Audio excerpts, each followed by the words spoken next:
Okay. Any questions on anything? Go ahead, Scott. On the homework, there was some one of the multi-part problems that was asking for the indefinite integral of like two function of like sine cosine to cosine t. Was it? All right. Oh, so it was one of those partial integrals? Yes. Where they have like a sine x cosine y dx or something like that? Was it one of those? I haven't even got to those yet. What section was it from? It's not from this chapter, right? It was from one of the homeworks that we had. Is it 12 or 13? Chapter 13? Oh, latest, one of the latest homeworks? No, it was from the one that's like you do 11. Oh, tomorrow. Yes. Oh, so it's 12. It's chapter It's 12? the past chapter, yeah. Yeah. 'Cause there's not- Can you come up with it? Can you find it?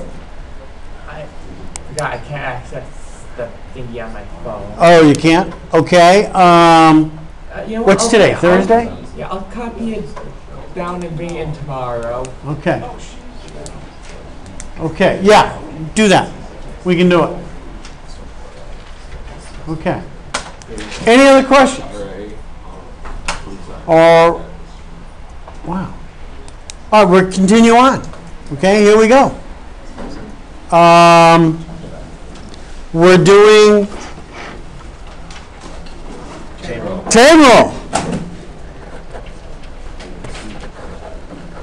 And again, if you think back to Calc 1, after the definition of a derivative and using the definition to find some derivatives and then doing some properties of the derivative so you don't need the definition anymore, what you did shortly thereafter was do a chain rule in order to find the derivative. And we're going to have the same thing here. For example, if,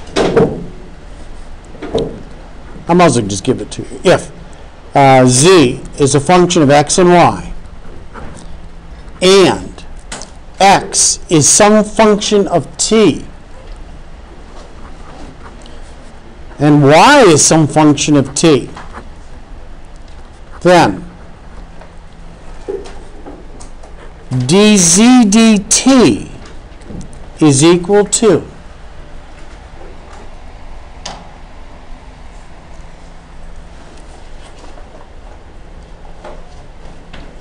partial of z with respect to t, partial of z with respect to x times dx dt, plus partial of z with respect to y dy dt. And hey, Sam, and you may notice in here that we have a total differential. If you take the dt's out of each of these, we have a total differential. And simply by taking these derivatives with respect to t, from differential form to derivative form it's called, we have this chain rule. Okay? Let's take a look at this. Let's suppose we have this. I got to tell you, I'm going to give you two chain rules. This one here where z is a function of x and y. X's and y's are functions of t. And we can use the chain rule to find dz dt. But we won't have to use the chain rule because we'll have an alternative to finding dz dt, which may be easier than the chain rule. But I'm going to give you the chain rule, and then I'm going to give you another chain rule, and again, we may not need that one either. But let me just show you. Let's suppose we have z equals x squared plus y squared. And let's further suppose that x is equal to sine t and y is equal to cosine t. Okay? And the problem is to find dz dt.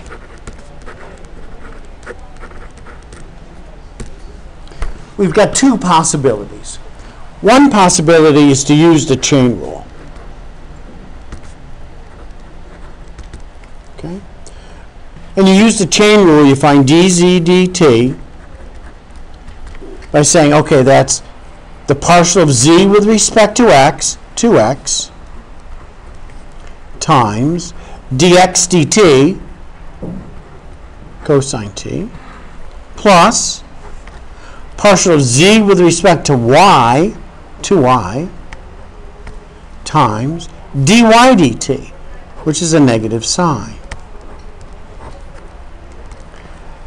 Now, the problem here is you're looking for dz dt in terms of the parameter t. Your derivative should be expressed in terms of that parameter t. So what you should do is replace x with sine t, replace y with cosine t,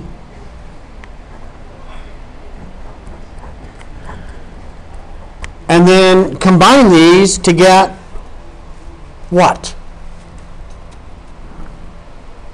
Add them up, you got like terms, you get 0. Thank you. You get 0. Wow, that's kind of interesting. The answer is 0. What the heck? That's using the chain rule to get it. The second way to do this, and I got to tell you, many times it's easier not to use the chain rule, but to use the second way, which is to replace x immediately with what it is in terms of the parameter. So z is equal to x squared sine squared. Y is equal to cosine squared. Okay, the y is cosine. Replace that. Hey, Cassandra. You made it. This is a good thing. Nice. Okay. Now you get z in terms of t directly. And that's always possible. If you're given x and y in terms of t, it's always possible. But what's sine squared plus cosine squared equal to? 1. So what's dz dt, given that z is equal to the constant, it's equal to 0. So here's a case where you can find dz dt two different ways, one with the chain rule and one by substituting in for the x's and y's in terms of t directly. Okay? We all set on that? We see that okay? That's okay? All right, I'm going to make sure Cassandra's okay with that. Are you okay with this? 'Cause how can you be? You haven't even seen it yet. It's okay, I'll catch up. Go ahead, Scott. I'm sorry, just wondering, Don't have to say you're sorry, Scott. Okay, go ahead. how is it 2x cosine t if you have... What do you plug in first and what... Here's what I'm doing. I'm using this chain rule right here. So I'm saying dz dt is equal to the partial of z with respect to x. Now, if you go back here and take the partial of z with respect to x, you get 2x. Yes. Times dx dt. Well, here's x in terms of t.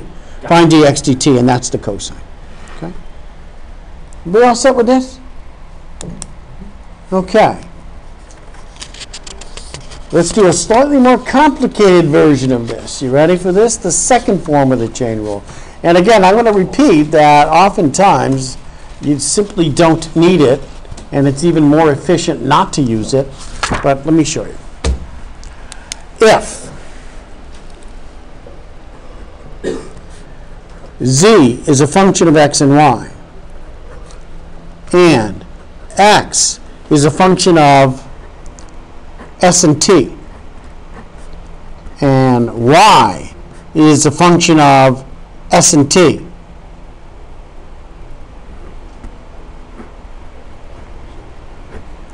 then the partial of z with respect to s is equal to the partial of z with respect to x times the partial of x with respect to s plus the partial of z with respect to y times the partial of y with respect to s. It's kind of cool, actually. Okay. You also have the alternative in terms of the t. It's the same thing. Just replace the s's with t's. Okay? Okay? Amro, what do you think? Is that okay? Okay, let's do an example. Let us suppose we have z is equal to x squared plus, let's make it a little bit more complicated, plus y cubed, say. Let's suppose x is equal to s squared plus t squared. Let's suppose that y is equal to s squared minus t squared. Holy mackerel, this is complicated. And here's what we want to do. We want to find the partial of z with respect to s. Okay? You ready? No? Dan's not ready. All right, we're going to wait for Dan. No, all right, let's get going. So, first way, we're going to use the chain rule. Partial of z with respect to s, that's a z here, that mess, okay, is equal to, all right, partial of z with respect to x, which is 2x plus y, thank you, times the partial of x with respect to s, which is 2s, thank you. Very nice, you guys are good. Plus the partial of z with respect to y, which is 3y squared plus x. yeah, x plus 3y squared. I'm going to go in order instead of your order. No, your order was fine. Times the partial of y with respect to s, which is equal to 2s. Now, here's the deal. If you're going to find the partial of z with respect to s, you should have it in terms of the parameterization, in terms of s's and t's. So what you should do, and I'm pretty sure Course Compass will have you do this, is replace the x with what it's equal to in terms of s's and t's. It would be 2 times s squared plus 2t squared plus s squared minus t squared, okay, what's the y, times 2s plus x s squared plus t squared plus 3y squared, 3 times s squared minus t squared squared. Oh, this is ridiculous. What bozo made up this problem? What the heck is that? All right, times 2s. All right, well, we got obvious things to do here. We do here, we've got 3s squared plus t squared and a 2s.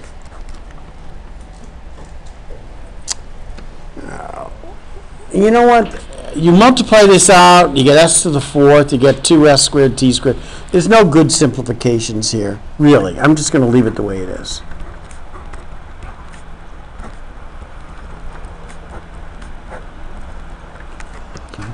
Of course, you could take a 2s out of everything and combine these into one. Forget it. I'm just going to leave it like that, okay? It's a zoo, in other words. That's one way. That's using the chain rule. Okay?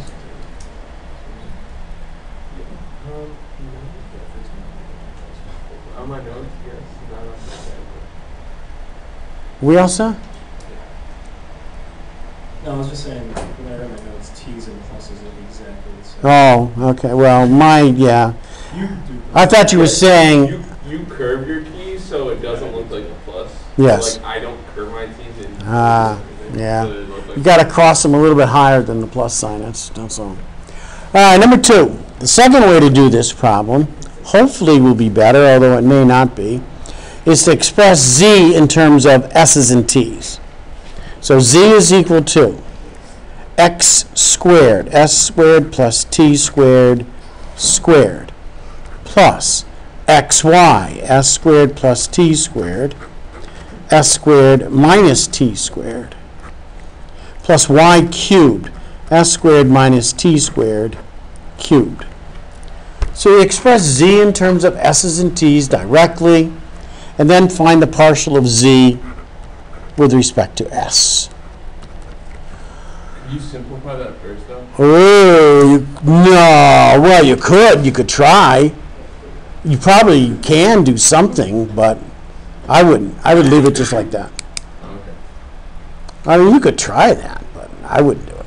I'd leave it like it is. I'd hope the derivative simplifies. Because you'd probably get like an s to the fourth and like some other s to the fourth, t to the fourth. Yeah. And it would just it might make it cleaner. Because I think when you do what you're about to do, it just may look really well. Yeah, let's try. I'm going to leave it this way. I don't want to get into the algebra of squaring that, multiplying this, cubing this. You actually want to cube this thing? You could if you wanted to, but... Just leave that part. Oh, leave that part. Oh, well, yeah, you may be able to do something over here. Well, I'm going to take the derivative right from here. So here we go. You ready? Partial z with respect to s. You got it 2 s squared plus t squared to the first power times what? 2s. Thank you. Plus, I got to admit, if you multiply this out and get s to the fourth minus t to the fourth, that would be an improvement. I'm going to agree with you on that, Dan. Multiplying this out gives you s to the difference of 2 squares, and the partial with respect to s is a simple 4s cubed. I agree with you on that. Okay. Plus, now over here I've got a 3, an s squared minus t squared, squared times 2s again. At this point, there's no question in my mind. If you were to multiply everything out, you could probably simplify it somewhere, but I would leave it like this. I would just leave it like this. I would hope that what they would do is give you an s and a t value to substitute in for s and t. Are you going to give us something like this on the test or something easier or harder? All right, here you go, Dan. Listen to this now. You've had 3 of my tests so far. Have any question on there have been something where you look at it and say, oh my God, this is ridiculous. What the heck is that idiot doing? Yeah. No. Oh, Sam says that all the time? No, Oh, just one? What did I put on there? That's the one that we dreamt of. Yeah. Like everyone in this class got like a 70. Yeah, that's not quite true. We had a You couple. were- Well, yeah, and I don't think he was the only 95. I think maybe we had another 95 over there somewhere. Not to mention any names, but I think we had some other ones. But anyhow, were they messy? But the question weren't messy, were they? What? No? See? Andrew agrees with me. Yeah, but Andrew's one. Andrew's what? Never. Oh. All right. Anyhow, no. The answer to your question is no. I would, if I gave you a question like this, it wouldn't be with this mess. I would not give you a question like that. I wouldn't give you a question where the algebra would be a high probability of making a mistake. Would be the algebra, not the calculus. So I would not do that. The WebAssign doesn't have such scruples, though. So they may get some mess in WebAssign. I'm hoping that they ask you to find the value at a specific S and T, so you don't have to make the judgment as to where to stop simplifying or not. See, if you have S equal 1 and T equals 1, the problem is very simple then to evaluate. I may give you something like that. There definitely is some chain rule problems on the test, 2 of them or so, but they are going to be very simple. I guarantee you that. Guarantee. Chris? So you're saying it's much better to do option 2? I'm saying generally it is better to do option 2. Generally it is. Okay. Yes? So is this all there is to the chain rule? That's it. There's 2 variations on the chain rule. I gave you the 2 variations. There's actually a third, but it's got T instead of S, and you just replace S with T. But that's it for the chain rule. And in addition to that, it's my experience, and every problem I've ever done with this, it's almost always better not to even use the stupid chain rule, but to make the substitution and do it directly. Yeah. So, but it's in there, and we have to do it. So, and it is on the test, but you can avoid the chain rule by making the substitution, so you don't have to. So that's that. So, here we go. You ready? What's tomorrow? Friday? Yeah. Okay. Friday before spring break? I am going to do this tomorrow. I will be here. but I will take any questions anybody has on any homeworks in WebAssign. Look at that question already. Go ahead. Tomorrow, do you think we could see what the partial derivative looks like on the Mathematica? You said you were going to do it sometime. Oh, yeah, I've got directional derivatives. Actually, I have directional derivatives, which are more complicated, but it's a generalization of the derivative. I could certainly bring that in and show you, a partial derivative with respect to x is a directional derivative in that direction. I could certainly do that. And a partial derivative with respect to y is a directional derivative in that direction. And I have a paraboloid and slice it with the plane, and you can see the intersections, and you can see the slopes of the tangent line. I will do that tomorrow. Okay. For anybody who's interested, okay? And then I'll take any questions, but I'm not going to do anything new tomorrow. Okay? Everybody understand? Okay, see you.